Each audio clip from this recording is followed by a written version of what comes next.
Que iniciamos los dos mandatos que llevamos como lista roja, la actual conducción del Consejo Profesional, tenemos un gran interés en relación a poder generar y llevar adelante diferentes espacios de reflexión crítica sobre la realidad social en la cual nos desempeñamos. También nos importa generar estos espacios de formación y capacitación porque entendemos que son también parte de poder generar algunos mecanismos para hacer frente a las condiciones precarizadas de trabajo en las que nos encontramos en los distintos espacios profesionales. Estos espacios de formación muchas veces no nos son brindados, tenemos que conseguirlos por nuestra cuenta.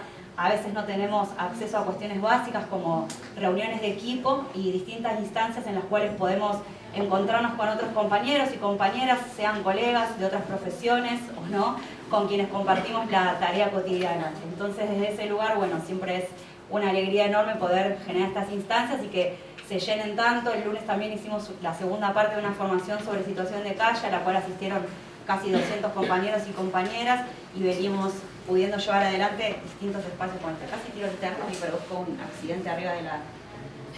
Ya está, gracias. Bueno, en el caso de hoy tenemos algunas compañeras que luego las voy a presentar. Lo que nos proponemos es hacer una reflexión en relación a un sistema de organización que es el patriarcado, que es un sistema que genera distintas relaciones desiguales de poder, que genera una división social y también sexual del trabajo, que dan sustento a diferentes desigualdades que producen distintos tipos de violencias.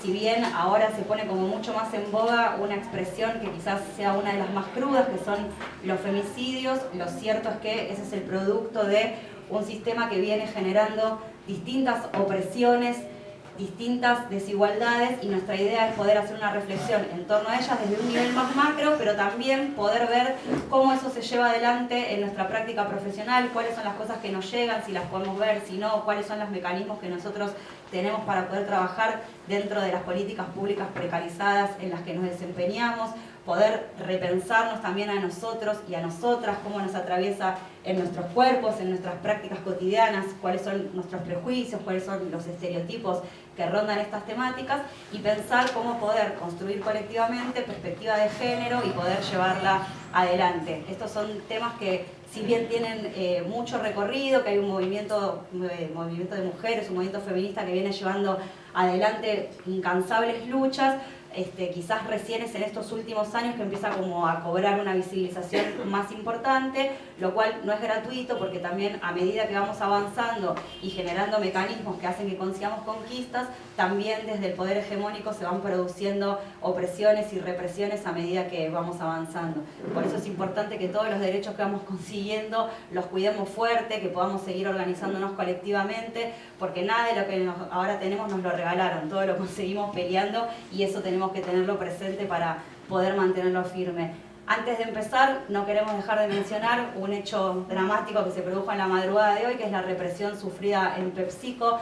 Desde el Consejo Profesional venimos desde los dos mandatos que llevamos adelante promoviendo, pero también poniendo el cuerpo con presencia en las luchas sociales, y nos parece imprescindible que como trabajadores y trabajadoras sociales comprometidos podamos estar presentes en ellas, y que este Consejo Profesional, en tanto institución, organización colectiva del colectivo profesional, también pueda estar ahí. Sabemos que este es un contexto, una coyuntura de un brutal ajuste, y que ese ajuste inevitablemente va a venir acompañado de represión y de hambreo para el pueblo trabajador, y lejos de amedrentarnos queremos invitarlos a seguir en pie de lucha con organización colectiva y firmes para seguir peleando por todos los derechos que nos corresponden. Así que saludar a la compañía PepsiCo, ni un despido, no queremos que sigan produciéndose estas cosas, y entendemos que la única forma de hacerle frente es siendo más, estando juntos y peleando en las calles. Voy a pasar a presentar unas compañeras recontra de lujo, no puedo ser objetiva, porque son muy genias. Sí.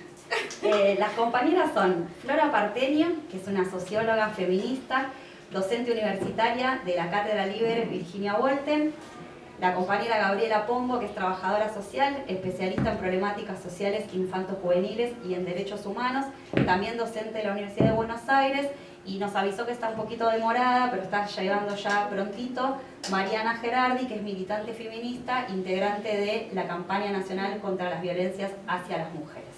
Así que le paso la palabra a Flora. Hola.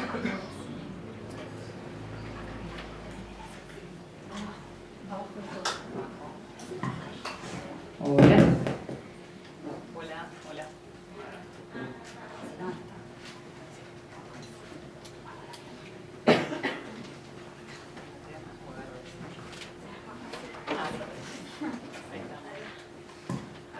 Hola, ¿qué tal?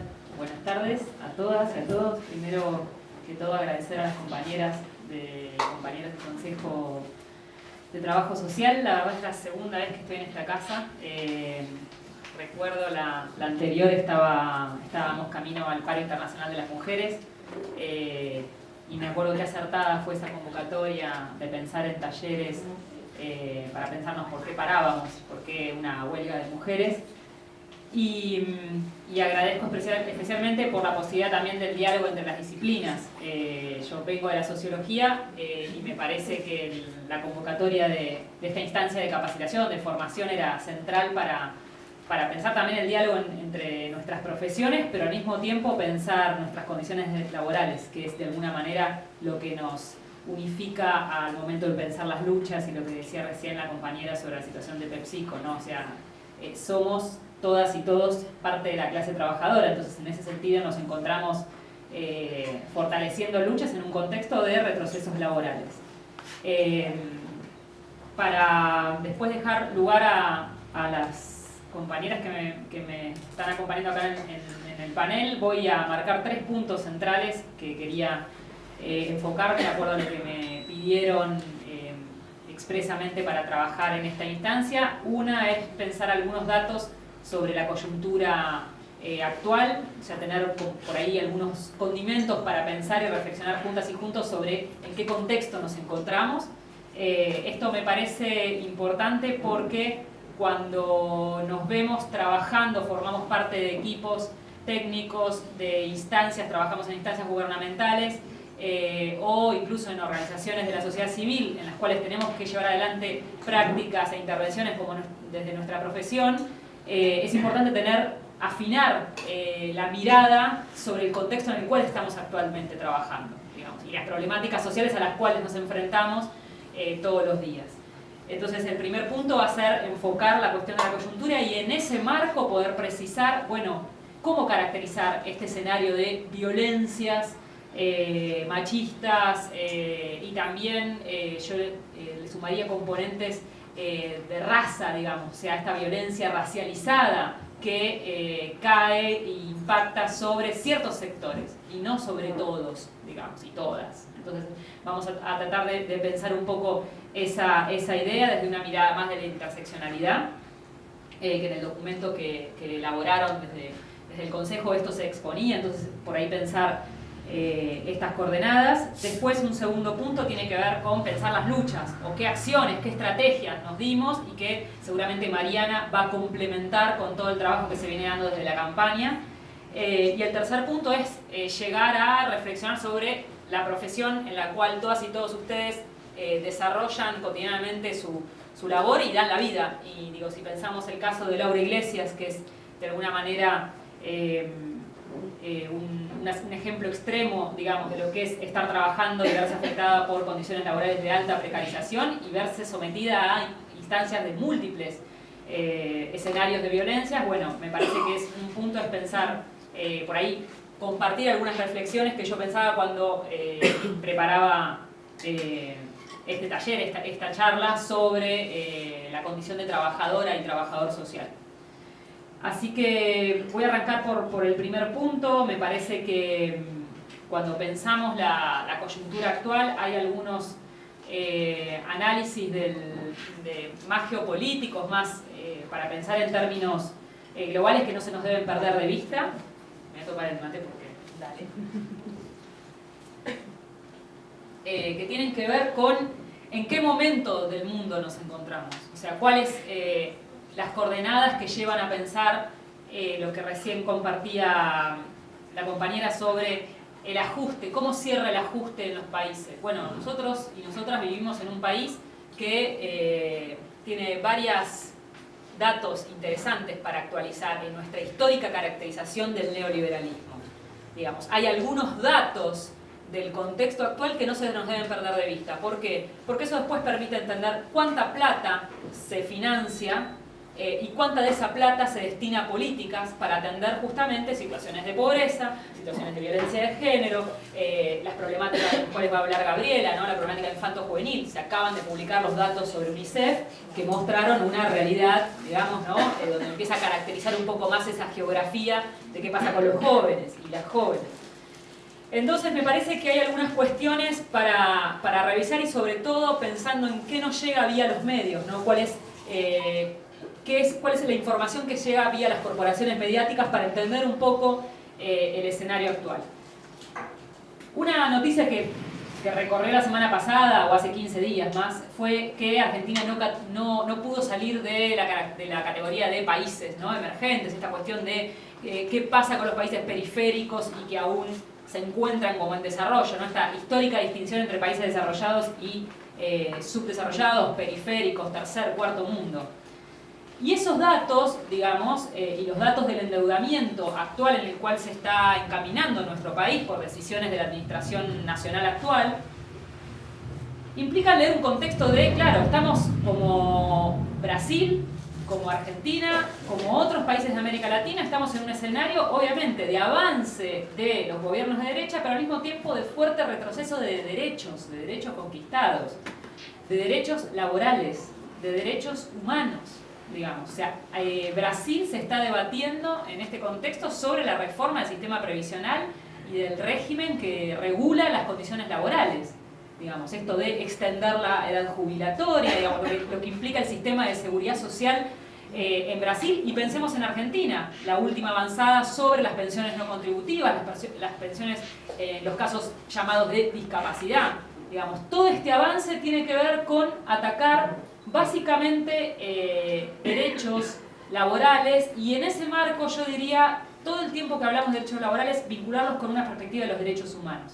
Porque no hay derechos humanos si no hay derechos laborales, y al mismo tiempo no hay igualdad de género si no hay derechos laborales, digamos. Y esto lo pienso tanto para quienes ejercen la profesión como ustedes, pero al mismo tiempo por los casos que nos toca trabajar y abordar, y vemos todos los días de la realidad actual, ¿no? Despidos, cierres, recortes y demás. Entonces, este dato, digamos, hay que leerlo en clave latinoamericana, digamos, ver qué está pasando en América Latina. Y esto es una avanzada general. Este proceso de reafirmación de políticas de ajuste estructural va marcando el signo de los tiempos en el cual nos encontramos.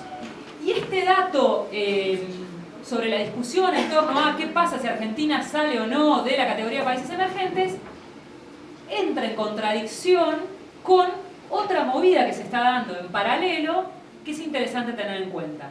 En diciembre, en pocos medios está apareciendo esto, se va a realizar una reunión muy importante acá en Buenos Aires. Y es la reunión de la Organización Mundial de Comercio, digamos, la OMC,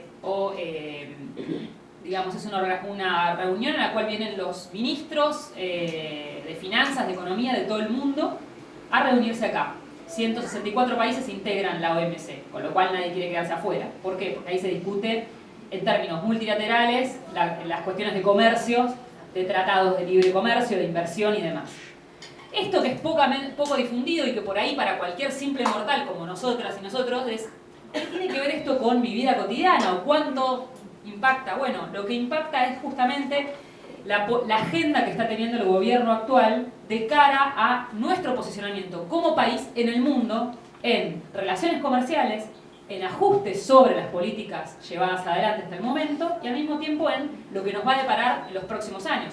Endeudamiento, esto es, si me endeudo, recorto, lo que antes se veía como inversión, ahora se ve como gasto, y estos datos se pierden porque hubo una construcción muy fuerte en términos hegemónicos, que es de esta idea de decir, volvemos a insertarnos en el mundo, volvemos a conectarnos con el mundo. Entonces, que venga la reunión de la OMC acá es, listo, ya está, estamos entrando de nuevo a conectarnos con el mundo. Ahora, el problema es el paquete, el llamado paquete de Buenos Aires, que propone el gobierno de acá. Y ese paquete claramente es una reafirmación de la liberalización de la economía. Es eliminar regulaciones, es avanzar en tratados de libre comercio, por ejemplo, el que se quiere hacer unirse al Pacífico, que Chile lo tiene desde hace bastante tiempo, y al mismo tiempo una agenda muy compleja en términos de regulaciones sobre manejos de datos, de paquetes de datos, digamos, lo que se conoce como e-commerce. Y esto es importante pensarlo porque por ahí lo que suelen vender los medios es bueno, esto es para que puedas comprar libremente en internet y no hay problema que tus datos sean seguros. No, el problema es quién controla los datos de un país, digamos. Y esto es la agenda que tiene el gobierno actual. Pero hay algo más. En el 2018 Argentina va a presidir el G20. Entonces todos estos datos de la coyuntura más global aparecen como algo muy alejado de la vida cotidiana. Pero lo peor de todo esto es que esto tiene un impacto directamente en las políticas que va a llevar adelante el Estado, la plata que va a haber para invertir o no en cuestiones de políticas sociales, sector de salud, educación y demás, y al mismo tiempo cómo nos vamos a insertar en el mundo. Esta discusión histórica que tiene Argentina, si vuelve a ser granero, si vuelve a ser taller, o qué, pero digamos, el modelo productivo, o sea, ¿qué vamos a seguir haciendo para sostener este país? Entonces, esto es central, digamos, y no aparece en ningún medio. Entonces, cuando a veces nos enteramos que el Consejo Nacional de Mujeres recortó su presupuesto destinado a violencia, esto no se conecta con políticas más globales o con políticas económicas y de comercialización. Lo cierto es que cuando hablamos de caracterizar esta etapa neoliberal, hay que pensar que esta reafirmación de estas políticas actuales de ajuste vienen acompañadas de esta otra cara, que tiene que ver con cómo nos estamos posicionando en el mundo y qué bandera estamos llevando como país adelante, digamos, porque de alguna manera ninguno de nosotros va a firmar ningún tratado, pero la administración actual sí, y eso nos compromete en el futuro. Entonces, esta caracterización es importante tenerla en claro para pensar cómo hay una agenda directa para afectar derechos laborales y condiciones de vida de la población, porque digamos, una de las cuestiones que afecta a los tratados de libre comercio tiene que ver, por ejemplo, el precio de los alimentos. Algo tan básico, tan necesario como eso, bueno, estas agendas de liberalización afectan directamente eso. Entonces, tener como un escenario más de la coyuntura es pensar, bueno, ¿a dónde vamos? ¿A dónde van estas políticas? El ajuste hoy es la noticia de PepsiCo. Bueno, ¿qué hay atrás de todo esto? Atrás de todo esto está toda esta agenda. Frente a eso, digamos, tenemos, y mi mirada es en clave latinoamericana, porque no podemos dejar de pensarnos en relación a otros países, porque además la lucha del movimiento de mujeres se está dando en esa articulación latinoamericana, o sea, estamos enfrentando mismos problemas. Y es pensar la violencia, digamos. Cuando se habla de violencia, bueno, por suerte logramos lentamente erradicar los términos de crímenes pasionales y todo este tipo de expresiones que se utilizaban cuando apareció un feminicidio.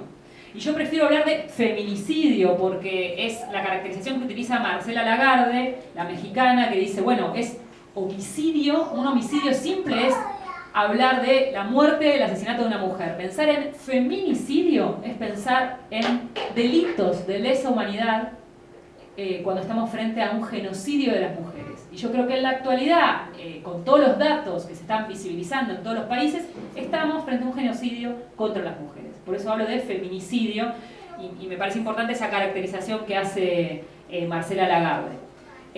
Porque además es enmarcar la violencia contra las mujeres como agresiones de lesa humanidad en el marco de los derechos humanos. O sea, pensar cómo se están afectando los derechos humanos de las mujeres, de las humanas, en este contexto. Casos extremos, Marcela Lagarde lo pensaba en México, pero podemos pensar qué está pasando en nuestro país con los datos incluso que ustedes presentaban en la nota de convocatoria, la nota más conceptual.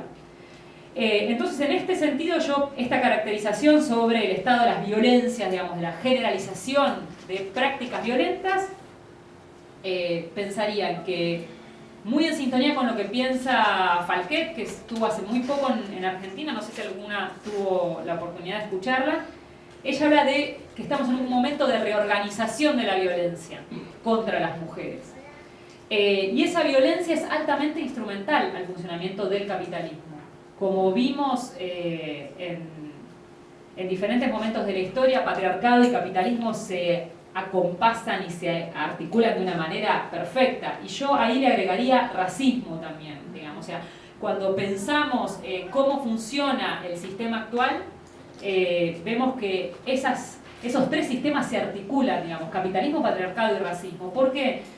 Porque volviendo al caso de México, pensemos los feminicidios en Ciudad Juárez, ciudad fronteriza con Estados Unidos. ¿Qué producción hay ahí? ¿Cómo se ve afectada esa zona? Bueno, esa zona es zona impactada por los tratados de libre comercio, pero de hace años. ¿Se acuerdan cuando el movimiento zapatista se levantó justamente contra el famoso NAFTA que querían cerrar entre México y Estados Unidos? Bueno, esa zona fronteriza es zona de instalación de megacorporaciones que establecen ensambladoras, digamos, para, no sé, ensamblar electrodomésticos, lo que sea. Bueno, las mujeres que mueren en esos asesinatos, en esos feminicidios, son trabajadoras mayormente de la maquila, digamos, y son jefas de hogar, mujeres que por su color de piel, digamos, están pensando en la fuerza de trabajo, es una fuerza de trabajo altamente racializada, y son quienes son las primeras perjudicadas por todo ese sistema, explotadas en términos de fuerza de trabajo, mirada de clase, relegadas en su condición por su condición de raza o étnica, y afectadas, digamos, en este caso de la violencia extrema, la manifestación del feminicidio, por mujeres. Entonces, en ese escenario se ve cómo el feminicidio actúa de un modo altamente instrumental, digamos, es una fuerza disciplinadora de las trabajadoras, digamos, aparece ahí en caso extremo, pero digo, pensemos otros casos donde estas características empiezan a operar de nuevo. Y entonces a mí me parece que en cada una de las situaciones de violencia que vemos, importantísimo pensar cómo se van intersectando y articulando diferentes desigualdades. Clase, raza, sexo y género. Y digo, en el caso de sexo, por cuestiones de orientación sexual y sexualidad. Y ahí pensaba un poco articular que el planteo sobre las violencias para mí nunca debe abandonar la vinculación con las cuestiones laborales. Insisto en esto, puse el caso de México porque es uno de los más conocidos, pero pensemos qué pasa en Argentina con los travesticidios y con otras formas de feminicidio donde nos olvidamos de pensar las condiciones materiales y las condiciones de vida de ese sector que padece las violencias, sea el feminicidio en el caso extremo o diferentes formas de violencia y maltrato. Y ahí me parecía importante pensar cuántas veces cuando nos hacemos esta pregunta que convocaba la actividad, ¿qué implica intervenir desde una perspectiva de género? Bueno, yo creo que ahí le agregaría intervenir desde una perspectiva crítica de género, en esto de que cuando pensamos cuestiones de violencias machistas, de feminicidios, pensemos primero en corrernos de una mirada binarista sobre las violencias, ¿no? Esta idea de varón-mujer, varón-mujer. Porque ahí primero ya nos estamos olvidando de pensar la orientación sexual y cómo la orientación sexual se articula muchas veces con asimetrías de clase y asimetrías de etnia. Y en este sentido me parece importante considerar que uno de los sectores, ni hablar que ocupa uno de los últimos peldaños de disparidad y desigualdades sociales, como son las personas trans y travestis, que muchas veces se articulan luchas en pos de la identidad sexual, pero no se hace un planteo de clase, digamos, en eso. Porque cuando pensamos pensemos lo que fueron los históricos relevamientos que hizo Luana Berkins en los libros, bueno, el último, Cumbia, Copeteo y Lágrimas, donde ellas contaban ese relevamiento, cómo ponían en escena la condición de clase de las personas trans y travestis. O sea, no acceden a la escolaridad, tienen un promedio de vida de 35 años y además se ven expuestas a múltiples situaciones de violencia. Y la prostitución aparece ahí en jaque por las dificultades graves que tienen para acceder a un trabajo digno, digamos, lo que la OIT llama trabajo decente. En todas esas luchas donde pensamos corrernos de una mirada binarista, pensar en una perspectiva crítica de género que incorpore diferentes disidencias sexuales, expresiones de género, identidades de género, no podemos olvidar que uno de los principales problemas que tiene este sector es las dificultades para acceder a un trabajo. Entonces, insisto en esta relación, pensar la violencia pensar la autonomía económica y pensar las condiciones laborales. O sea, tratar de articular un análisis que vaya tejiendo estas tres cuestiones. Porque si no se nos pierde de vista y solamente podemos hablar, bueno, sí, no, qué terrible las violencias, ni una menos. Y además porque también ponemos en escena la hipocresía de muchos discursos desde los medios, desde las agencias estatales, de los responsables estatales que tienen injerencia en los presupuestos, que es, todos se sacan la foto con ni una menos, pero después, al interior de sus áreas, ministerios y demás, la tajada de presupuesto que se destina a esto es cero. Y diría más, la otra vez estábamos compartiendo, la semana pasada, una instancia de intercambio con sindicatos en la ciudad de Córdoba. Y decimos, bueno, también esto es una apuesta para interpelar a nuestros propios dirigentes sindicales, porque cuando fue el paro internacional, y acá reafirmo esta relación que decía recién, violencias, autonomía económica y condiciones de trabajo, el paro internacional puso en escena que lo más importante es el trabajo de las mujeres, porque el trabajo de las mujeres, sea el que se hace dentro de los hogares o el que se hace afuera, es el que permite mover el mundo. Digamos, porque los trabajos más precarios, más informales y no registrados lo siguen haciendo las mujeres. Porque las mujeres jóvenes siguen doblando el desempleo a los varones jóvenes. Porque el trabajo doméstico, el de cuidado que hacemos todos los días en nuestras casas, sigue estando no valorizado, no reconocido y no distribuido. Entonces, el paro internacional puso en escena eso. Miren lo importante que es el trabajo de las mujeres, ¿no? Esta frase, nosotras movemos el mundo, ahora lo vamos a parar. Y cada una hizo el paro como pudo, en donde pudo, hizo una asamblea en su lugar de trabajo, hizo una charla en el comedor comunitario, paró la cooperativa, los compañeros cubrieron los puestos o no. Pero pensábamos en esta clave de qué pasa con nuestros sindicatos. Y la interpelación a los sindicatos es interesante, porque los mismos dirigentes tuvieron que decir, bueno, saquemos un comunicado, sí, vamos al paro, ¿no? Esta idea de movilizar, pensar, bueno, nos están interpelando las mujeres, ¿qué hacemos? Y lo llevo al plano de las organizaciones sindicales porque, digo, es un ejemplo para pensar un eje de demanda. Y en este contexto me parece que la interpelación a los dirigentes varones es, bueno, ¿tomamos las cuestiones de género como una política en nuestro sindicato? Bien, perfecto. ¿Cuánto destina un sindicato a su formación integral en cuestiones de género? ¿Cuánto? Porque de ahí, digo, también tenemos un eje de lucha hacia nuestros lugares de trabajo, digamos, que es diferentes niveles de responsabilidad. Pongo el ejemplo del sindicato porque era una mesa sindical donde las diferentes trabajadoras, diferentes sectores, decían, bueno, ¿cómo instalar estos temas en nuestras organizaciones? Bueno, ¿cuánto nuestros sindicatos destinan a esto? Sin embargo, ¿cuántos dirigentes se sacan la foto con ni una menos? Lo llevo a otro plano, que salió acá mismo en este consejo, en el taller previo al 8 de marzo.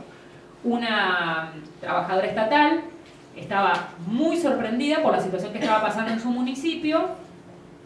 Un intendente que no era del actual gobierno, de la actual administración, con lo cual, ¿viste?, es como lo no esperado, y había hecho un llamado general a que todos los trabajadores y trabajadoras del municipio vayan al paro, se movilizaban desde Conurbano hasta acá, había micros pagados por el municipio. Perfecto, bien, ¿qué conciencia hay en el municipio sobre decirle no a la violencia de género? Bien. ¿Qué contaba esta trabajadora? En nuestro municipio, la mayor planta precaria del municipio somos mujeres. Tenemos contratos basura, tenemos condiciones laborales terribles, trabajamos en sectores del municipio totalmente descuidados. Las compañeras que están en plena etapa de lactancia, bien, no tienen lactarios, por ejemplo. Entonces, ¿cómo de alguna manera estos escenarios ponen en jaque esa hipocresía, que también se ve en los medios, pero digo, en los diferentes niveles de responsabilidad podemos ver qué pasa con los estados, digamos, cuánto, estado municipal, provincial, nacional, cuánto destinan a esto? Por eso digo que esta violencia es altamente instrumental también, digamos, porque muestra cómo opera en todos estos escenarios y además nos permite develar la hipocresía. En términos del tiempo que me queda, voy a pensar cuestiones sobre las luchas. En referencia a lo que decía recién, pienso que la ley del cupo trans fue una apuesta fuerte que data del año 2000, que permitió, por un lado, instalar estas cuestiones sobre condiciones laborales y de vida en el ámbito estatal, en un proyecto de ley concreto. Esa ley fue impulsada, es una ley impulsada por Diana Zacayán y el colectivo Trans y Travesti. Diana Zacayán brutalmente asesinada, digamos, una de las que ya no está entre nosotras. Ahora, esa ley se inscribe como si se quieren, las herramientas de acción afirmativa. Poder instalar como fue la ley de cupo en la política o la ley de cupo sindical. O sea, poder garantizar en este caso que el 1% mínimamente sea dentro de las agencias estatales que puedan ingresar y ser contratadas personas trans y travestis. Es interesante, la ley lleva más de 1 año y medio, no fue reglamentada en la provincia de Buenos Aires. Digamos, hay fuerte resistencia en diferentes funcionarios y funcionarias para reglamentar esta ley. Entonces, digo, es una de nuestras luchas, pero al mismo tiempo encuentra serias dificultades para lograr la reglamentación. Salvo con ordenanzas, en algunos municipios se ha logrado saltar esa valla y bueno, empezar a motorizar esta ley. Pero me parece interesante pensarlo en términos de acciones afirmativas. Por último, y para cerrar, veo que una de las cuestiones, y sobre todo pensando en esto de la agenda, ¿no? ¿Qué pasa en la profesión, digamos? Una pregunta que a mí me surgía para compartir con ustedes es, ¿el trabajo social es una profesión patriarcal? Digo, pensemos en la alta feminización de la profesión, las carreras incluso de grado. Cuando yo miro, por ejemplo, en la universidad donde trabajo, en la Universidad Nacional Arturo Jauretche, está la carrera de trabajo social, y veo, ¿no?, alta feminización de la currícula. Y por otro lado, después veamos un poco las estructuras jerárquicas que van acompañando esto. ¿Cuántas jefas y directoras tenemos en áreas claves, sensibles, que determinan y definen políticas? ¿Qué pasa, digamos, con nuestra profesión, sobre todo en la impronta, digamos, esto que decíamos recién, una impronta fuertemente binarista, en muchas instancias donde son instancias de intervención social? ¿Qué pasa con esto, digamos? Y después una última cuestión tiene que ver con pensar nuestras condiciones laborales y por ahí pensar en un planteo que viene de la economía del cuidado, que es repensarnos cuál es la sostenibilidad que tiene nuestra profesión y dónde la desarrollamos. Y cuando hablo de sostenibilidad, digo poner en el centro de la escena esto que las economistas feministas dicen, la sostenibilidad de la vida. O sea, cuánto de cuidada es nuestra labor como trabajadoras y trabajadores sociales. Cuánto hay de políticas de cuidado dentro de nuestros espacios laborales. Pienso en el caso de Laura Iglesias, pero también pienso en compañeras y compañeros que a diario llevan prácticas de visitas en territorios, de maltrato y violencia laboral al interior de áreas en las cuales se desempeñan, sabiendo que la tarea de ustedes tiene un grado de responsabilidad y de complejidad tal que implica tener la cabeza duplicada, estar ahí atendiendo problemáticas concretas. Bueno, ¿cuánto de instancias de sostenibilidad en el largo tiempo, ¿no?, de nuestros propios cuerpos, de nuestra salud mental, de nuestros espacios laborales, tienen y se contemplan, digamos, para la profesión? Y digo esto y traigo el planteo de la sostenibilidad de la vida porque es un planteo desde el feminismo, que implica pensarnos como seres, digamos, que también necesitamos prácticas de cuidado de nosotras mismas y de cuidado de los otros y otras, y que no están valorizadas económicamente, y que habitualmente pocos gobiernos están dispuestos a valorizar y reconocer. Entonces, por ahí cerrar con esta reflexión y bueno, y después abriendo el intercambio para las preguntas. Gracias.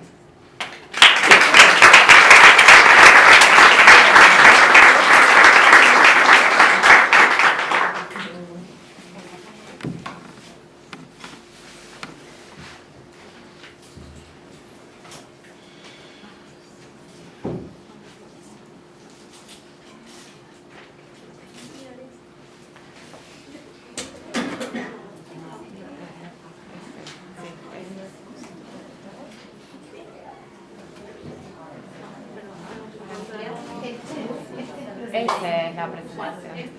No, el de al lado. Ahí está. Bueno, buenas tardes. No, a ver, sí. Bueno, muchas gracias por la convocatoria, es una alegría estar acá. Una alegría haber escuchado a Flora. Y bueno, en mi caso voy a intentar compartir algunas reflexiones en torno a la aplicación de la perspectiva de género en un espacio particular que tiene que ver con el campo de la salud. Son algunas inquietudes y reflexiones que surgen de mi lugar como trabajadora. Yo trabajo en el sistema de salud del gobierno de la ciudad de Buenos Aires, así que este es como el lugar desde el que voy a plantear lo que vamos a compartir ahora. Que es también pensar que lo que voy a traer es un conjunto de reflexiones atravesadas por un interrogante un tanto incómodo en relación a si es posible pensar una aplicación de una perspectiva de género en términos críticos y politizados, tal como lo planteó recién Flora, en el mundo Estado. Digamos, si el campo de las políticas públicas es un campo pasible de ser atravesado por una concepción de género tributaria de los planteos más radicales del feminismo y una concepción de género que realmente contribuya a erradicar o al menos a disminuir las fuertes desigualdades de género. Así que bueno, esa pregunta va a atravesar lo que les voy a contar. Voy a partir por caracterizar algunas cuestiones como generales del campo de la salud y de lo que está pasando con la aplicación de la perspectiva en ese campo, y luego voy a comentar, son 5 preguntas o interrogantes que me tensionan y que me hacen pensar que por ahí hay desafíos por transitar y que por ahí nos pueden ayudar como a repensar esto de si es posible politizar el género en el campo de la salud. Primero, algo que probablemente todas sepamos, pero por las dudas resaltarlo, que plantear el concepto de género para el campo de la salud o para cualquier otro, plantear el concepto de campo para el caso de la salud o cualquier otro ámbito desde el que nos posicionemos, implica pensar a la salud como un espacio habitado por distintos actores que ocupan distintas posiciones en ese campo y que lo que están haciendo es disputar cuál es la concepción legítima, la visión legítima, diría Bourdieu, en torno a los procesos de salud, enfermedad, atención, cuidado de la población. Y también, ¿se escucha atrás? Ahora sí. Ahí sí, entonces decía, como que pensar la inclusión de la perspectiva de género ubicada en un campo donde distintos actores disputan en torno a cuál es la concepción de la salud de enfermedad y también disputan en torno a cuál entienden que es el lugar del Estado en la provisión de cuidado y de atención. Esto me parece central, como poder pensar desde ahí la inclusión de la perspectiva de género en el campo. Y esto nos conduce a ubicar distintas posiciones, desde actores, trabajadores y trabajadoras de la salud fuertemente comprometidos con la comprensión del género como un determinante de la salud, hasta, en el otro extremo, actores que se resisten a entender que el género tiene que ver con lo que nos pasa en nuestra morbilidad y en nuestra mortalidad. Y esto lo que configura es un escenario donde, si lo miramos en términos globales, identificamos que la perspectiva de género se ubica claramente en un lugar subalterno, contrahegemónico. Y esto tiene que ver en gran parte con algunas particularidades de la configuración del campo de la salud pública y del campo de la medicina. Sabemos que quienes trabajamos en salud solemos hablar del modelo médico hegemónico, ¿no? De esta racionalidad biomédica como una racionalidad que se instala y que predomina en la provisión de políticas públicas y en la constitución del espacio de la salud.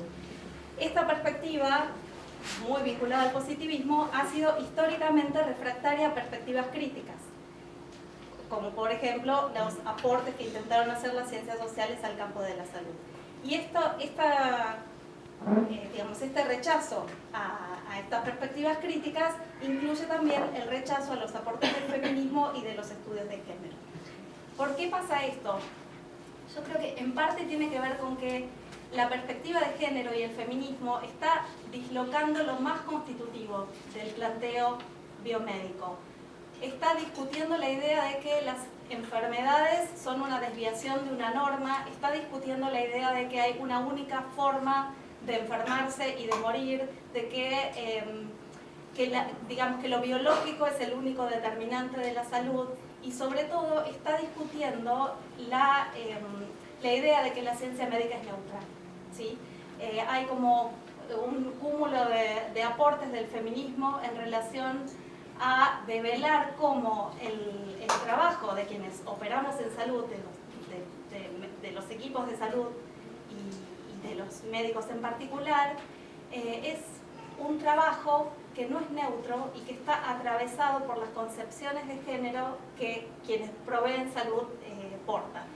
Entonces, que el feminismo diga esto, diga, señores, la ciencia médica no es única, no es monolítica, no puede explicar taxativamente lo que le pasa a todas las personas, porque hay que entrar a poner en juego otras variables y no solo esta desviación de la norma médica, me parece que es algo que incomoda a la medicina y que en parte nos sirve para entender por qué también el sujeto de la medicina ha sido y sigue siendo históricamente el varón. Sabemos que las cuestiones de salud prevalentes en las mujeres han sido desfinanciadas y dejadas en un segundo lugar, que muchos de los tratamientos y de las drogas que hoy se usan resultan de estudios en los que las mujeres han sido excluidas de los protocolos de investigación, o sea que los tratamientos se han investigado en varones, ¿sí?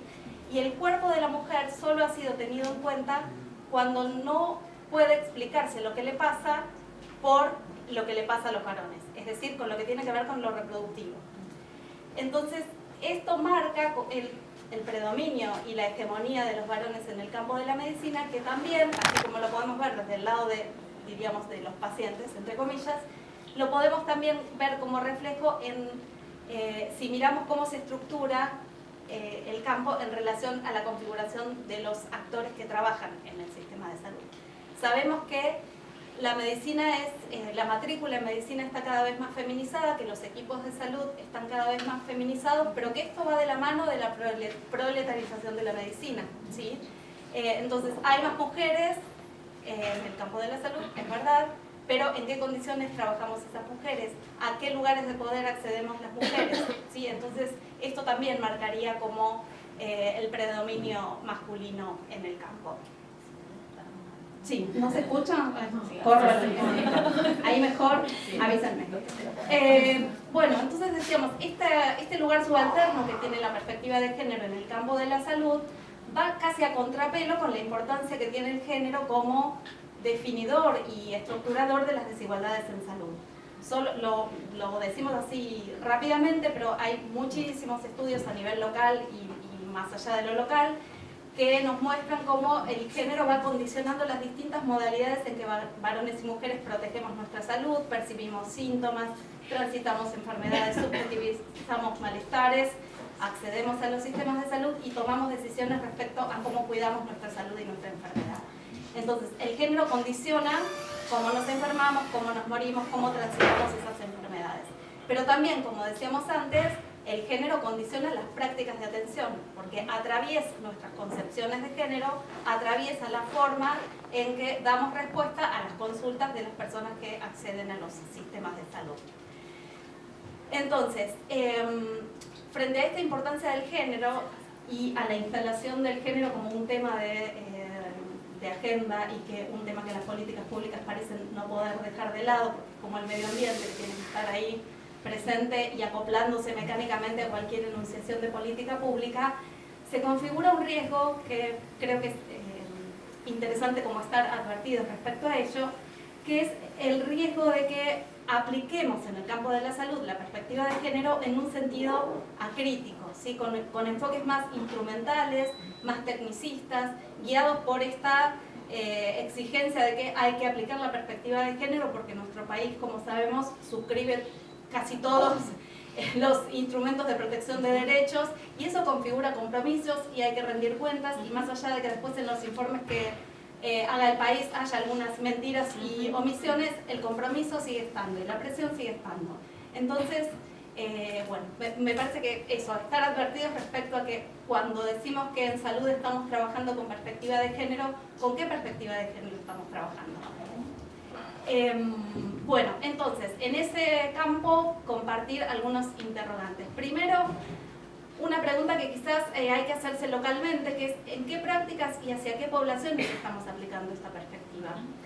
Es difícil trazar un panorama global, pero desde mi experiencia acá en la ciudad, lo que puedo ver y probablemente compartamos, es que muchas veces se trabaja con perspectiva de género en intervenciones que se centran en las mujeres. Hay una focalización particularmente en lo que tiene que ver con la salud sexual y reproductiva de las mujeres y en algunos casos con el abordaje de ciertas situaciones de violencia.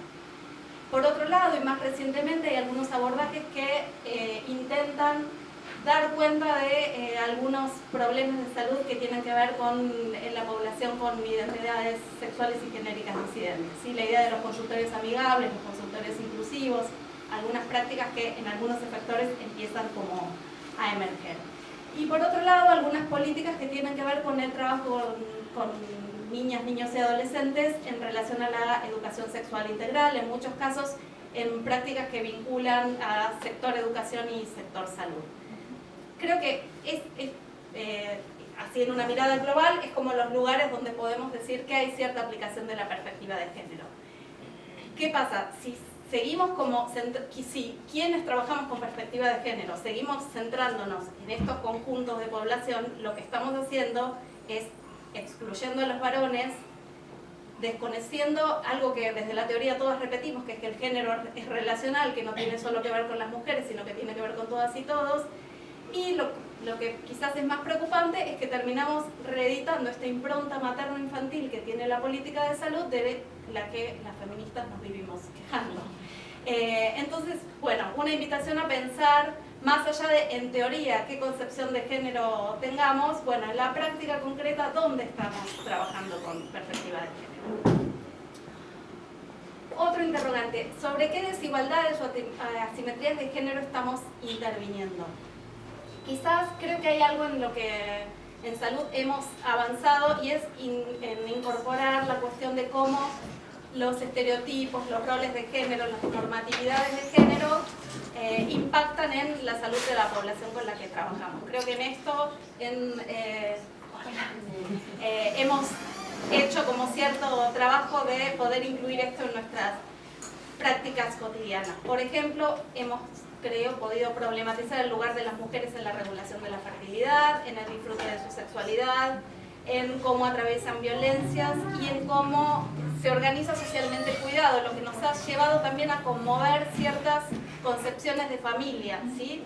más históricamente enquistadas.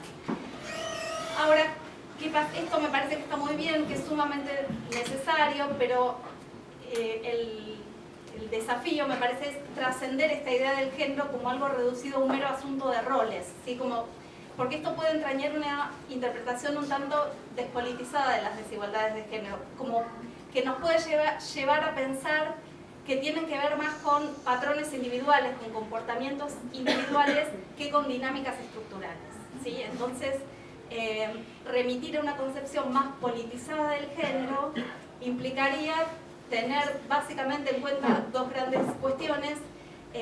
Una es que el hablar de patriarcado implica hablar de sistemas que lo que intentan es disciplinar el cuerpo, la sexualidad y la vida de las mujeres y que también intentan instalar el imperativo heterosexual. O sea, esto es lo que no hay que perder de foco.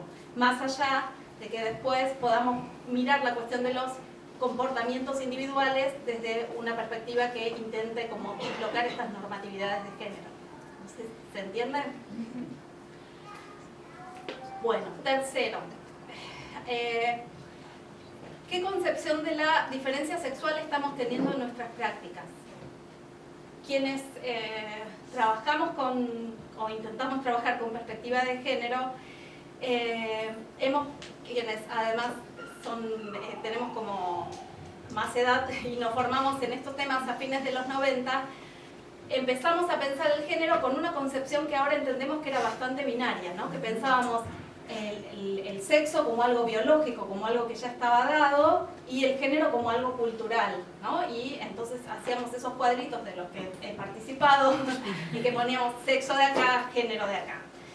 Hoy sabemos que esto, sobre todo gracias al aporte del feminismo postestructuralista y paradigmáticamente de Judith Butler, sabemos que esto no es así, que sexo y género casi que los podemos usar indistintamente y que las visiones más esencializadas de la diferencia sexual, ¿sí? Del sexo varón-mujer, no son muy operativas ni valiosas cuando pensamos en desinstalar las opresiones de género.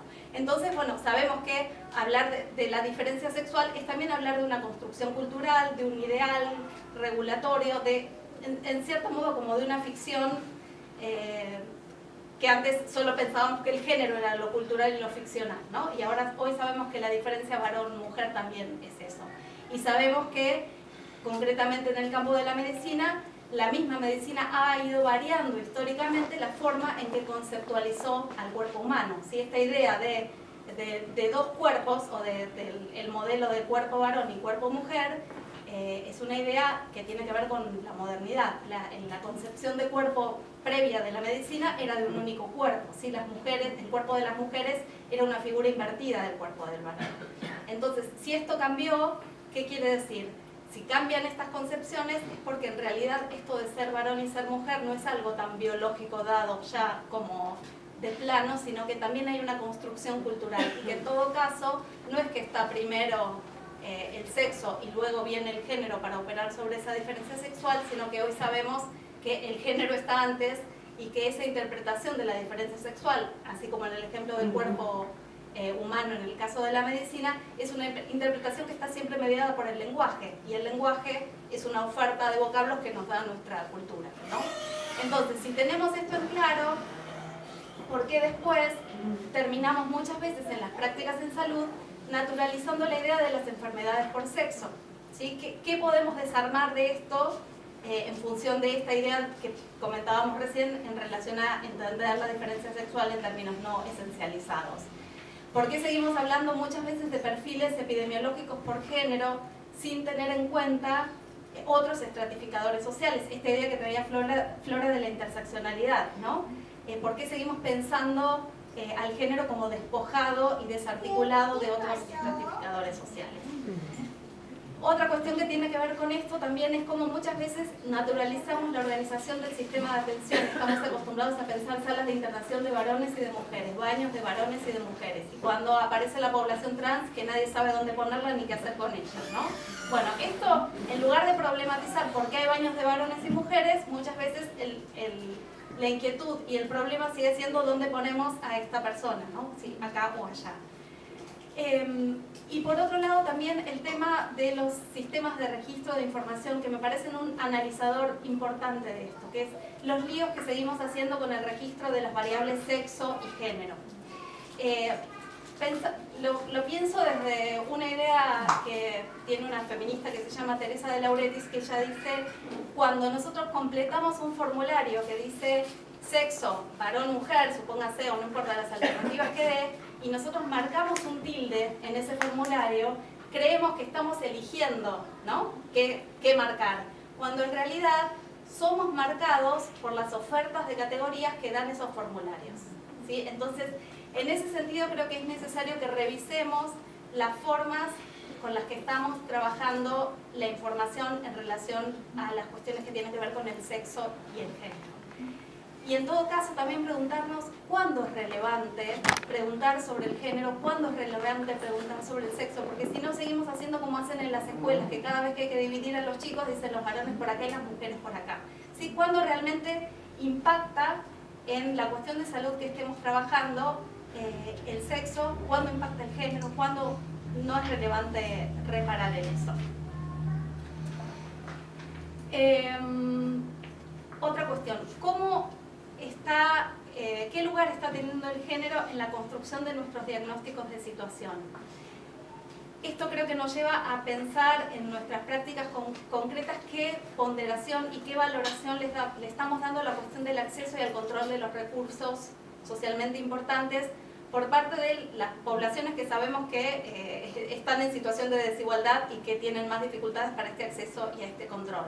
Y esto implica desde pensar diagnósticos de situaciones individuales hasta diagnósticos de proyectos en los que estemos trabajando, ¿no? En qué medida, cuánto las mujeres, cuánto la población trans, por ejemplo, puede acceder a los recursos y puede controlar esos recursos. Lo consideramos un tema relevante cuando construimos diagnósticos de situación. Luego, esta idea que decíamos antes, que está como bastante de moda, de pensar los perfiles epidemiológicos por género, los perfiles diferenciales de morbimortalidad. Bueno, realmente cuando hablamos de la salud de las mujeres, de la salud de los varones, ¿cuánto hay en esos perfiles que es propio de lo que tiene que ver con ser mujer y ser varón? ¿Y cuánto hay quizás que tiene que ver con otras cuestiones, centralmente con la clase, con la generación, con la sexualidad, con la orientación sexual, con lo étnico-racial? Y creo que la noción de interseccionalidad que traía Flora hace un rato, sobre la que se explayó, así que mucho no me voy a detener, pero me parece que es una categoría clave para ayudarnos a pensar qué es lo que está pasando con la salud de la población con la que estamos trabajando. El concepto de interseccionalidad surge de un feminismo llamado poscolonial o decolonial, de la mano de un grupo de mujeres que se llamaban a sí mismas mujeres de color, que denuncian el carácter universalizador y etnocéntrico del feminismo hegemónico, ¿sí? Y denuncian el sujeto del feminismo. Ellas decían, bueno, cuando el feminismo piensa en las mujeres, ¿en qué mujeres está pensando? Y creían que ese sujeto en el que pensaba el feminismo era un sujeto blanco, occidental y heterosexual. Entonces reivindican la idea de esta interseccionalidad en el sentido de entrar a jugar con el género y en una idea de fusión mutua y de unión indisoluble a otros estratificadores sociales, centralmente la clase y la raza. Y hay el nombre de un título de uno de los textos inaugurales de este feminismo, quizás nos pueda ayudar a entender este planteo, porque el nombre del libro es Todas las mujeres son blancas, todos los negros son varones, y termina diciendo, pero algunas de nosotras somos bravas o valientes, en una traducción un poco rara del título. Pero bueno, esto es, si el sujeto del feminismo son las mujeres blancas, y el sujeto de lo que en ese momento eran las luchas antirraciales es un varón, ¿dónde están las mujeres negras? ¿Sí? ¿Quién está mirando justamente la población más vulnerabilizada y más subalterna en el espacio social? Y esta idea me parece que está buena porque nos ayuda a desmantelar la idea de una opresión común a todas las mujeres, nos ayuda a historizar el patriarcado, esto que decía Flora, de tener en cuenta, ubicarnos geopolíticamente y decir, bueno, ¿cuál es nuestro contexto? ¿Y qué está pasando en este estadio particular del capitalismo, cada vez más feminizado, cada vez más racializado? Por eso me parece una clave ineludible para pensar las cuestiones de género en salud, pensar en claves interseccionales. 5 minutos. Bueno, último. Entonces, si nos posicionamos desde esta mirada más interseccional, nos podemos preguntar qué lecturas estamos haciendo de la situación de las mujeres que están atravesadas por múltiples desigualdades, ¿sí? Y hay como una cuestión más claramente disciplinar, como dos lecturas y dos miradas que me preocupan y que me parece que es necesario poner un poco en cuestión. Una es la idea de pensar cuando pensamos en mujeres afectadas por múltiples desigualdades, volvemos a esta idea de los distintos conectores de esta interseccionalidad, ¿no? A pensar en mujeres subalternizadas en términos de clase, bueno, de género por ser mujeres, de raza puede ser también por estatus migratorio, todo lo que le podamos agregar va a depender también de cada contexto. En algunos contextos la religión puede ser un estratificador social relevante, quizás en el nuestro no lo es, y lo mismo la migración, en un contexto puede serlo, en otro no. Y a veces me parece que cuando trabajamos con esta población caemos en ciertas lecturas que pueden redundar en miradas objetualizantes, en el sentido de ubicar a estas mujeres en el lugar de meras víctimas de distintos procesos sociales que las subalternizan, ¿sí? La pobreza, la falta de educación, la violencia, la migración, etc. y ciertos planteos que andan circulando en nuestra disciplina con la idea de las vulnerabilidades aumentadas o acumuladas, planteadas en un sentido secuencial, adictivo, como si fuera posible separarlas y decir, bueno, a esta mujer le pasa esto porque es mujer, esto porque es pobre, esto porque es trabajadora, ¿sí? Cuando sabemos que esto, cuando lo encarnamos en trayectorias vitales concretas, es muy difícil, son sistemas de opresión que operan articuladamente y que en definitiva a lo que nos conducen es a la importancia de situarnos en la cuestión de cómo se construye la hegemonía. O sea, cómo una determinada sociedad construye una idea de que ciertos actores ocupan lugares de privilegio y otros no, ¿sí? Hablar de interseccionalidad es hablar de esto, y esto nos obliga a situarnos geopolíticamente en cada contexto en particular. Bueno, así como están estas lecturas que nos pueden llevar a intervenciones más tutelares, porque ubican más en el lugar de objetos, también me parece que tenemos que revisar algo que es como incómodo y difícil plantear, pero es una idea que intento compartir, que es que me parece que a veces tenemos como cierta mirada exacerbada en torno a la capacidad de las mujeres, de algunas mujeres con las que trabajamos, en relación a cuál es su capacidad de agencia, cuál es su capacidad de estrategia, cuál es su capacidad de participar en procesos colectivos de reivindicación de derechos. Me parece que es muy importante pensar cómo desde el trabajo social podemos aportar a los procesos más colectivos de lucha desde la participación en espacios que son colectivos. Pero también me parece que el desafío está en poder pensar también cómo en esas intervenciones individuales de una a una, que probablemente todas de nosotras tenemos en salud o en otros espacios, cómo desde ahí también se pueden politizar esas intervenciones.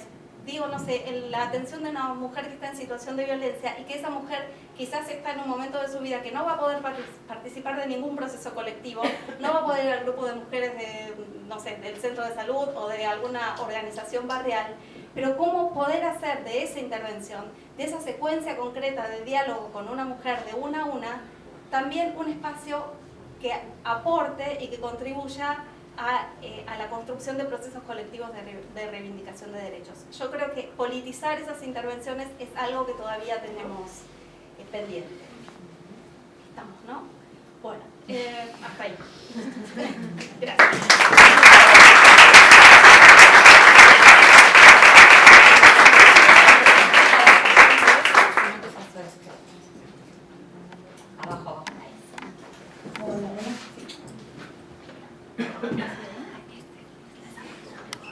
Bueno, primero mil disculpas por la llegada tarde, pero como buena trabajadora del Estado precarizada, vengo recién de Quilmes, de la materia, de una selección de facilitadores y facilitadoras que nos tuvieron hasta cualquier hora, así que bueno, nada, mil disculpas por la demora.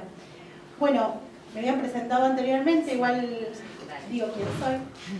Mi nombre es Mariana, me dicen la negrita. Soy integrante de la campaña nacional contra las violencias hacia las mujeres. Soy militante feminista, digo, eso era algo que las chicas cuando me preguntaban cómo presentarme me parecía que estaba bueno que apareciera. Primero porque me parece que es importante reconocer al lugar de como militante política y social, pero al mismo tiempo también el reconocimiento del proceso que llevó por ahí reconocerme en el feminismo, no solo a título personal, sino más colectivo, a muchas y de las compañeras que somos parte de la campaña. Yo recién te escuchaba y digo, bueno, cuántas cosas de las que vos vas contando sobre cuáles serían esas poblaciones o mujeres con las que ustedes desde el trabajo social directamente acompañan o trabajan, o pues la población con la que laburan, que en realidad son nuestras compañeras de cada una de las organizaciones que componemos la campaña. O sea, estamos hablando sobre la misma población, por ahí desde diferentes lugares, en diferentes enfoques, sobre una misma realidad. Entonces, en ese sentido, me parecía que estaba bueno cuando nos invitaron a la charla, mil gracias a Flora, porque en realidad lo hizo extensiva la campaña, pensando por ahí en el recorrido que tenemos, que en realidad la campaña nacional contra las violencias tiene un recorrido corto por el proceso histórico que lleva adelante el feminismo y las mujeres en general, porque es un proceso incipiente de hace 5 años, pero muy intenso. Y realmente hemos podido llevar adelante este recorrido porque muchas de las compañeras y diferentes organizaciones que componemos la campaña vienen con recorridos de procesos históricos previos, digo, que me parece que eso también está bueno decirlo, porque si no pareciera que hablar de género, de feminismo, tiene que ver con una cuestión que tiene que ver más con lo actual o con lo inmediato, después del Ni Una Menos, o de diferentes, sí, actividades o hechos políticos que nos han como encontrado y amontonado a muchas, pero que en realidad viene de un proceso histórico de mucho laburo, de mucho cuerpo y de mucho compromiso de muchas compañeras de hace muchos años. Y en ese camino nos hemos ido encontrando, digo, y nos hemos ido encontrando en función de experiencias concretas que tiene que ver sobre todo, primero con el reconocernos, esto estaba bueno cuando recién decías lo del binarismo, ¿no? O sea, nosotras cuando definimos el nombre de la campaña, también fue toda una discusión si era contra las violencias, primero porque no hay una sola, sino que son múltiples las violencias que sufrimos, que está articulado sobre un sistema que nosotros determinamos que es el patriarcal, el cual luchamos en contra de ello. También nos definimos anticapitalistas, también nos definimos anticoloniales, digo, desde un posicionamiento político, pero también en función de quienes componemos la campaña. Digo, y ahí ahora vuelvo, pero pensaba en esto del recorrido histórico porque en realidad a nosotras muchas nos costó reconocernos en ese feminismo que estaba planteado por ahí en sus inicios, que tenía que ver con un feminismo blanco, que tenía que ver con un feminismo de clase, que tenía que ver con un feminismo que de alguna manera a nosotras no nos representaba. Había cosas que ese feminismo decía, que nos hacía ruido, nos llamaba la atención, nos interpelaba, pero en nuestra práctica, en nuestra vida cotidiana, en nuestros lugares de acción, no tenían tanto que ver con eso que se decía. Por eso también cuando yo hoy digo que soy feminista, y lo digo realmente con mucho orgullo y muy contenta del proceso, tiene que ver con un proceso, claramente. Y un proceso no individual, o sea, por un lado individual, pero también colectivo. O sea, si no hubiese habido otras compañeras en este proceso histórico de hace muchos años que de alguna manera nos fueron invitando a problematizarnos, primero a poder distinguir cuáles eran las violencias y las opresiones que nosotras sufríamos, para poder empezar a cuestionarnos ciertos aspectos de nuestra vida y nuestra cotidianidad, para después poder dar un salto que es sumamente doloroso, porque reconocer todos esos procesos en la vida de cada una son muy dolorosos. Digo, también eso muchas veces ustedes que laburan por ahí con mujeres en situación de violencia, lo deben ver cotidianamente, donde por ahí ese círculo de la violencia, que por ahí estudiamos muchas veces, a veces agota, no sabemos muy bien cuál alternativa dar ante esa situación, cuando en realidad por ahí parece que va a despuntar, como no, la decisión de poder salir de esa situación, por ahí hasta buscar alternativas económicas para poder salir adelante, que realmente es una de las mayores limitaciones, el poder romper con situaciones de violencia, la cuestión que tiene que ver con la precarización del laburo, o estar desocupadas, o realmente tener que depender económicamente de un varón o de alguien que de alguna manera sostenga el grupo familiar. Bueno, todo ese proceso es sumamente doloroso y es muy difícil hacerlo sola. Y un poco me parece que la campaña vino a cumplir ese rol que nosotras desde diferentes organizaciones, digo, hoy día la campaña es incipiente en su desarrollo, intentamos que sea nacional, ya pudimos abrir la regional Tucumán, estamos acá en Buenos Aires, en la provincia de Buenos Aires, en la zona sur, en la zona oeste, en la zona norte, en La Plata y en Cava. Y bueno, vamos por más provincias que vienen como viendo de qué manera organizarse. Pero sobre todo lo que nos juntó, me parece que es algo que reflexionamos colectivamente y mucho, tiene que ver que cada una de las organizaciones sociales, estudiantiles, sindicatos, diferentes organizaciones a donde había espacio de mujeres o de géneros, estábamos ya haciendo acompañamientos. Ya veníamos de alguna manera en nuestra cotidianidad, por ahí sin ponerle el nombre, sin poder pensar, pero todas teníamos estrategias de intervención en función de nuestra práctica concreta. Ninguna por ahí tenía, desde el rol profesional, una intervención desde ese lugar. Sí, por suerte contamos con mucha participación activa y hoy día también de compañeras profesionales de diferentes disciplinas que se han sumado a la campaña, que se han sumado a las organizaciones y han aportado dentro de esa mirada y poder pensar juntas estrategias. Pero en realidad yo estoy casi convencida de que es así, lo charlamos muchas veces, que era primero la necesidad de acompañarnos entre nosotras a quienes acompañábamos. Era eso de encontrarnos semana a semana para poder problematizar y acompañar y pensar estrategias de intervención. Y por otro lado, era visibilizar lo que nos pasaba. Entonces la campaña nace con esos dos objetivos. Uno, primero, para poder nosotras sostenernos y poder seguir pensando en que lo que venimos haciendo en las organizaciones sociales, estudiantiles o culturales, son aportes que hacemos a nuestras organizaciones, pero también a la comunidad toda, porque no solamente participan compañeras que son de las organizaciones, sino que muchas veces esos espacios son abiertos al barrio, a la comunidad.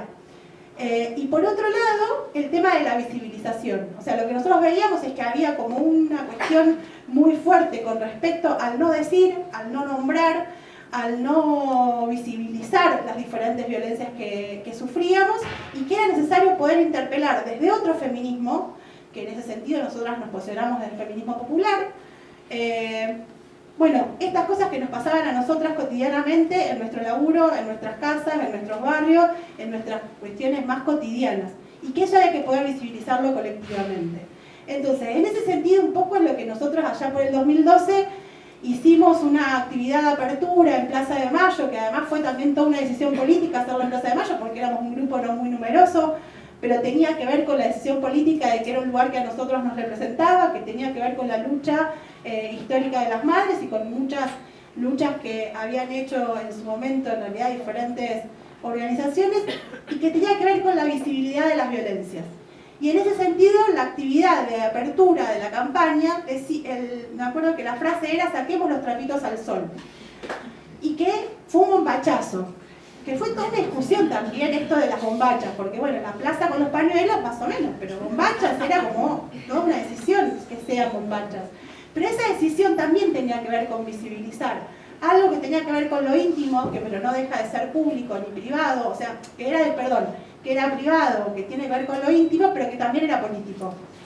Y me acuerdo que el bombachazo tuvo como bastante repercusión en este momento, que nosotros dijimos, bueno, logramos por ahí empezar a visibilizar esto que queríamos, pero que no era algo que se tenía que guardar o limpiar en la casa de puertas adentro, sino que tenía que ser algo político, que tenía que ser colectivo y que teníamos que poder visibilizarlo.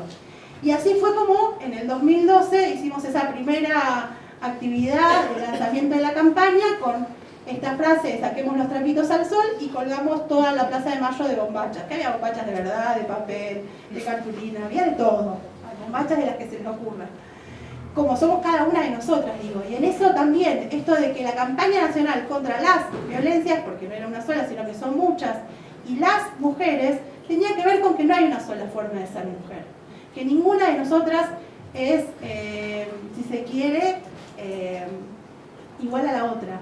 Y en ese sentido también charlábamos con las compañeras, que para nosotros también fue un gran encuentro, con compañeras lesbianas que participaban en diferentes colectivos en esos inicios, que fueron quienes nos dieron la discusión sobre esto de las mujeres.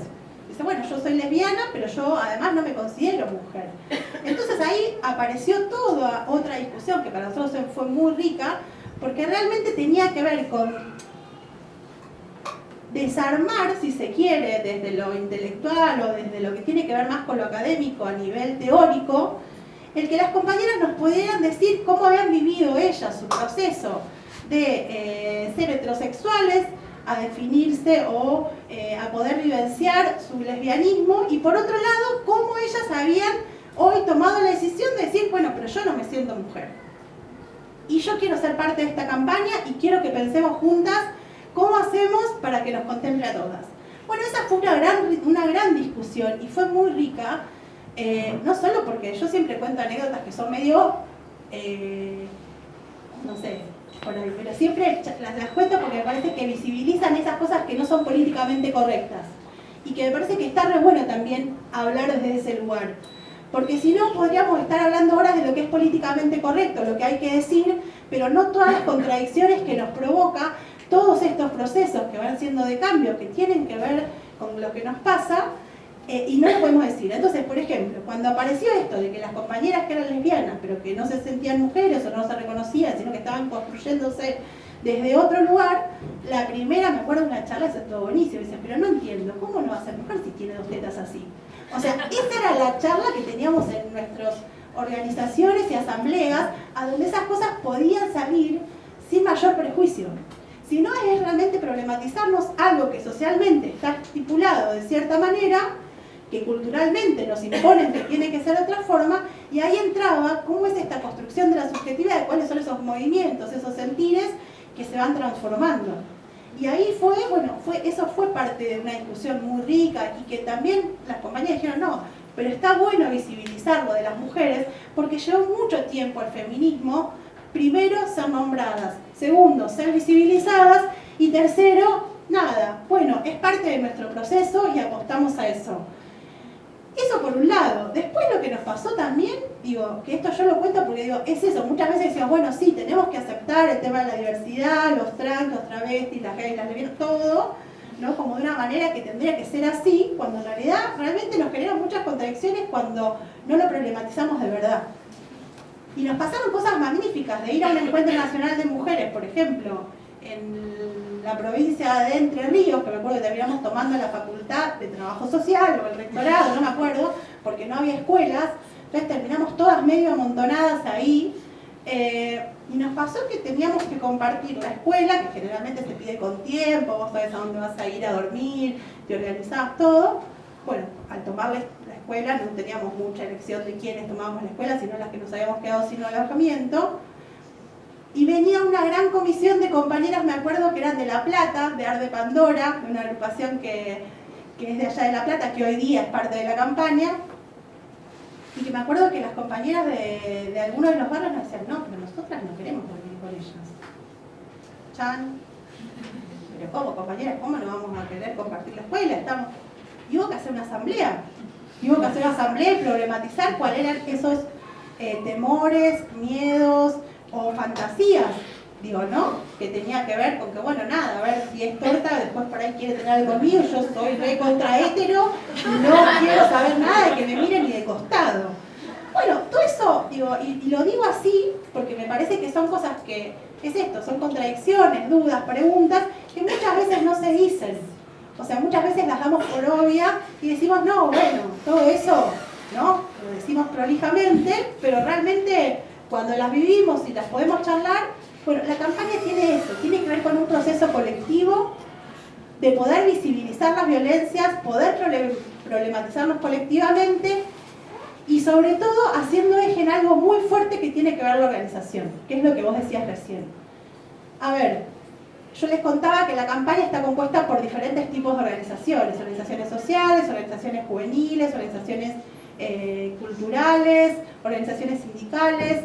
Ahora es más, en zona oeste se están sumando compañeras que hay varias trabajadoras sociales que estuvieron laburando mucho del Patronato de Liberados, acompañando el caso de Laura Iglesias, que nosotros como campaña también participamos en el juicio que se hizo en Mar del Plata, y a través de eso, bueno, conocimos a su hija y a Romy y a otras compañeras, que bueno, hoy día, después de todo ese proceso de lucha, de acompañamiento juntas, bueno, han deseado sumarse a la campaña y abrir la regional zona oeste, que para nosotros es sumamente importante, porque tiene que ver con esto de poder pensar la campaña como una herramienta de lucha colectiva. Y acá vamos por ahí a lo que tiene que ver con el rol del Estado. Digo, nosotros nos definimos que somos anticapitalistas, antipatriarcales, anticoloniales, y con respecto al rol del Estado tenemos un posicionamiento. Flora recién me contaba así por lo bajo que había estado charlando sobre lo que tiene que ver con el vaciamiento de las políticas públicas en particular, o el rol del Estado con respecto a las que son trabajadoras por ahí sociales en diferentes dispositivos, tanto de la ciudad como de la provincia de Buenos Aires o de Nación. Y para nosotros como campaña realmente es todo un tema, porque realmente lo que sí vemos es que hay una decisión política de este gobierno en particular, pero que se viene acarreando de otros, no solo en lo que tiene que ver con la flexibilización laboral de las trabajadoras, que son de cada uno de estos representantes gubernamentales, tanto municipales como provinciales o nacionales, sino que eso va acompañado no solo de la precarización que sufren por ahí las trabajadoras como ustedes, trabajadoras sociales en este caso, y otras profesiones, sino de cómo eso repercute directamente en lo que tiene que ver con la necesidad que nosotras, desde nuestras organizaciones, nuestras compañeras, nosotras mismas en los barrios, necesitamos como respuesta, ¿no?, concreta sobre lo que tiene que ver o con la asistencia, con la promoción de derechos, que es un derecho nuestro que está totalmente vulnerado, pero vulnerado a conciencia, ¿no? Desde los gobiernos con respecto a hacer recortes de planta por un lado, cerrar programas por otro, hacer amontonamientos de programas con otro, que cuando nosotros sabemos que después de llevar un trabajo por ahí de acompañamiento, de seguimiento de mucho tiempo, que para estos tipos es reacomodamiento de programas, cuando en realidad nosotros sabemos que estamos trabajando con mujeres de carne y hueso, con sujetas que en realidad están necesitando ese acompañamiento, con las cuales establecimos un vínculo y una confianza. Bueno, no, todo eso parece que desaparece a la hora de reorganizar lo que son las políticas públicas y lo que tiene que ver con la mirada que cada uno tiene, ¿no? O lo que tenía que ver más con la promoción, ahora son más como direccionadas a lo que tiene que ver más con la digitación, con el control social, ¿no? Nuevamente las planillas, las fichas, como más lo cuantitativo, el número, la cuestión esta del multiple choice, de llenar planillas, más que poder pensar en cómo se establece un vínculo, una relación, más allá que después tengamos que hacer informes y los pasemos, como decías vos, para mí que eso que vos planteás está buenísimo, desde qué mirada se llenan esas planillas, sino, bueno, qué es lo que pasa en ese vínculo, en esa construcción entre la trabajadora social o las que trabajen en centros de salud, escuelas, jardines, etcétera, o en espacios de crianza. ¿Con qué perspectiva lo hacemos? Cuando además estamos condicionadas por el laburo. Y en ese sentido la campaña tiene una decisión política clara que tiene que ver primero la solidaridad con las trabajadoras y trabajadores del Estado, fundamentalmente, porque son que de alguna manera yo pensaba cuando venía para acá, en qué articulaciones concretas hemos nosotros laburado. Por ejemplo, con la desaparición de Nadia en la Villa 20, ahora, durante este tiempo, que bueno, el día de ayer por suerte apareció. Pero todo eso, como lo de la red del Bajo Flores, digo, eso de pensarnos en red, el podernos pensar cada una y cada uno desde nuestros lugares en una articulación concreta en el territorio, el poder pensar esas mesas de articulación. Bueno, la campaña participa activamente de eso, de hecho, tanto en la del Bajo Flores como en la de Lugano, con respecto a lo de Nadia, participamos activamente y cada una y cada uno fue haciendo su aporte en ese acompañamiento a esa familia, a esa comunidad, a esa escuela, a sus compañeros, compañeras, desde diferentes lugares. Pero no lo hicimos desde cualquier lugar, lo hicimos desde un posicionamiento político, ideológico y claro hacia dónde queríamos acompañar esa situación. Entonces me parece que esto que vos traías último me parece que es muy rico porque nosotros apostamos a eso, me parece. Me parece que es poder pensar que cada una y cada uno de los actores y actoras que estamos en territorio, en los barrios, cumplimos una función y que somos necesarias unas con otras. O sea, no es que si estás acá no puedes estar acá, si estás allá no puedes, ¿no? Como esta cuestión de poder pensarlo integralmente de verdad, o sea, el poder encontrarnos, problematizar, pensar estrategias. A nosotras nos pasa mucho también esto que vos decías de lo médico, ¿no? Que muchas veces nuestras compañeras vienen como problematizadas porque fueron al centro de salud o hablaron en el hospital y sienten que no hay como una receptibilidad del otro lado, ¿no? O que no se las escucha o que no se las interpreta. Digo, esta cuestión también de que muchas de nuestras compañeras, gran cantidad de nuestras compañeras, que sobre todo las que viven en Villa 20, en la 31 o en la 21-24 o en la 1-11-14, muchas son de poblaciones de países limítrofes, hermanos, como Bolivia, Paraguay. Sobre todo las poblaciones más grandes son de esos dos países. También este choque cultural que vos planteabas aparece de una manera sumamente violenta. O sea, el no poder contar y que la otra te interprete lo que vos en realidad estás diciendo, que tiene que ver con una esencia netamente cultural, que tiene que ver con lo aprendido, que tiene que ver con cómo fue criada en su lugar de origen, si no nació en Argentina, ¿no? Porque muchas por ahí son de familias bolivianas o paraguayas o peruanas, nacidas en Argentina, pero muchas no, con mucha cultura también campesina. Digo, cuando todo eso se pone en juego y por ahí nosotras necesitamos poder entender o acompañar sin contemplar esa realidad concreta, poder saber un poquito de su historia y cómo viene o desde dónde se plantea esto, me parece que son cosas que nosotros sí laburamos mucho en la campaña, en cada una de las organizaciones, por ahí de diferentes modos.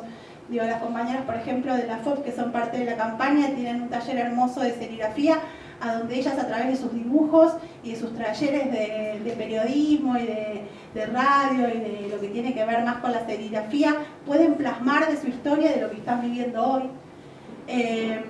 Las compañeras, por ejemplo, de la 1114 también están con talleres más reflexivos y a donde empezaron a pensar también en cómo invitamos a la trabajadora social del barrio para que se pueda sumar, porque está bueno esto de que pueda vernos organizadas desde otro lugar y que muchas veces aparece también como, a las compañeras creo que una de las cosas que cada vez le cuesta menos es contar esta cantidad de estrategias que ellas tienen con respecto a las situaciones de violencia.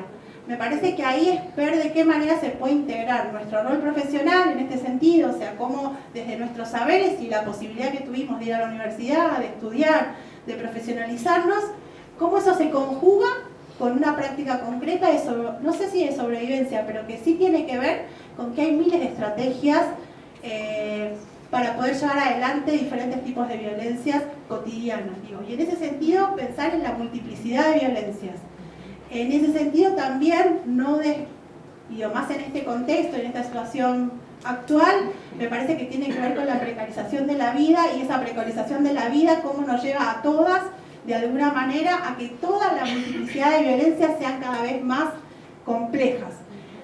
Bueno, en ese camino andamos, o sea, tratamos de pensar colectivamente. Hay algo que yo no lo quiero dejar de mencionar, es que el Consejo de Trabajo Social acá de Buenos Aires hace más de 3 años nos viene prestando las instalaciones para nuestras reuniones como campaña acá en la ciudad de Buenos Aires, y que para nosotros es importantísimo, primero porque es un lugar que es sumamente ameno. Realmente desde que empezamos a laburar, a tener nuestras reuniones semanales, hay como muy buena predisposición siempre de todas las compañías y compañeros que laburan en el lugar, pero sobre todo porque es un lugar de tránsito nuestro que es muy difícil que muchas accedan. Nosotros no es lo mismo juntarse en el barrio que juntarse en Congreso, en un lugar que hay acceso a diferentes lugares, a donde todos podemos llegar y a donde nos podemos encontrar. Entonces, cuando yo pienso en esto del diálogo, del encuentro, de las intersecciones, me parece que tiene que ver por ahí. O sea, me parece que es importante los encuentros como los de hoy, como para poder, ver por dónde, cómo seguir construyendo, cómo poder seguir encontrándonos y saber que por ahí algunas cumplimos unos roles y otras cumplimos otros, pero que es indispensable ese encuentro, ya sea en el territorio y fundamental en las calles, porque eso también no lo quiero dejar de marcar.